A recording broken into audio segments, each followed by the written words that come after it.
In just the last couple of days, at least 3 high-profile assassinations of top Hamas and Hezbollah leaders by Israel have been reported, sending shockwaves through the world, particularly the Middle East, that's already been on the boil for months now.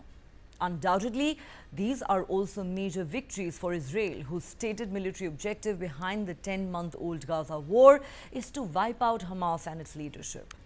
Today, Israel's military said Hamas's military chief, Mohammed Deif, was killed in an Israeli airstrike in the Gaza Strip last month. Deif was targeted in the strike on a compound in the Khan Yunis area on the 13th of July. The Israeli Defense Forces say identification of the body has now been completed. Hamas is yet to confirm their top commander's killing. Israel says Deif, known as the Bin Laden of Gaza, was one of the figures responsible for planning the 7th October terror attacks in southern Israel, in which 1,200 people were killed and over 250 taken hostage. Deif was widely seen as the second-ranking Hamas official in Gaza, behind Yahya Sinwar, the group's leader in the territory. Israel's Defense Minister Yoav Gallant has said the death of Mohammed Deif is a significant milestone in the dismantling of Hamas. He added, this operation reflects the fact that Hamas is disintegrating and that Hamas terrorists may either surrender or they will be eliminated. News of Mohammed Deif's killing came just a day after Hamas's political chief, Ismail Haniyeh, was assassinated in Iran's capital, Tehran. A development that left the entire region shell-shocked, while sending out an unmistakable message that Hamas leaders are not even safe in Iran anymore. While Israel is yet to comment on Haniyeh's killing, it is widely presumed that Tel Aviv was behind the assassination of Hamas's public face, the man who was leading all the ceasefire and hostage release negotiations between Israel and Hamas.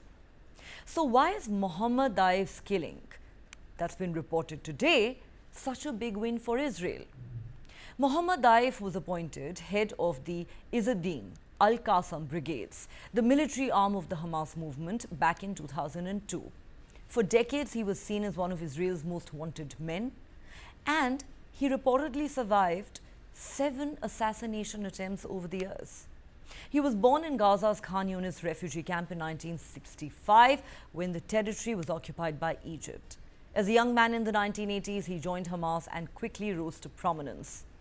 Israel accused Deif of planning and supervising bus bombings, which killed tens of Israelis in 1996, and of involvement in the capture and killing of 3 Israeli soldiers in the mid-1990s. Deif is also known to have helped engineer the construction of the complex maze of tunnels that have allowed Hamas fighters to enter Israel from Gaza. During the current conflict, Deif is believed to have directed Hamas's military operations from within those underground tunnels inside the Gaza Strip. Israel's confirmation of Deif's death comes at the end of a turbulent week in the Israel-Gaza conflict, which has stoked fears of a broader regional war. Just last Saturday, 12 Israeli children were killed after a rocket fell on a football field in the Israeli-occupied Golan Heights. Israeli Prime Minister Benjamin Netanyahu blamed Lebanon-based Hezbollah, saying they would pay a heavy price. And sure enough, they did. On Tuesday, Israel retaliated with an airstrike on Beirut, which killed senior Hezbollah commander Fuad Shukr. He was widely believed to be the number 2 leader in Hezbollah. And just hours later, Hamas's political leader Ismail Haniyeh was killed in a strike on a building where he was staying during a visit to Iran's capital. In Tehran, thousands gathered as a procession carried Haniyeh's coffin through the streets today.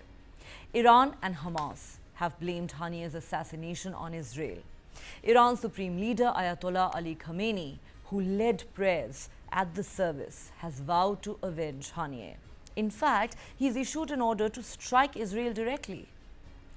Meanwhile, Israeli Prime Minister Benjamin Netanyahu has vowed to keep fighting, saying his country is ready for any scenario and has delivered crushing blows to its enemies. Remember, nearly 300 days of the Israeli military campaign has killed over 39,000 Palestinians and wounded another 91,000 people.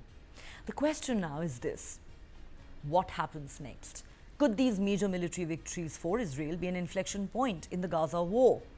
How could these developments affect Israel-Hamas ceasefire negotiations and negotiations for the release of the remaining hostages? What will these assassinations mean for the Middle East? What will the response from the Iran-led axis of resistance be?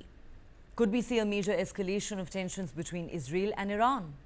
Already a tinderbox, could the Middle East get engulfed in a wider regional conflagration? And what role is the United States likely to play in this scenario?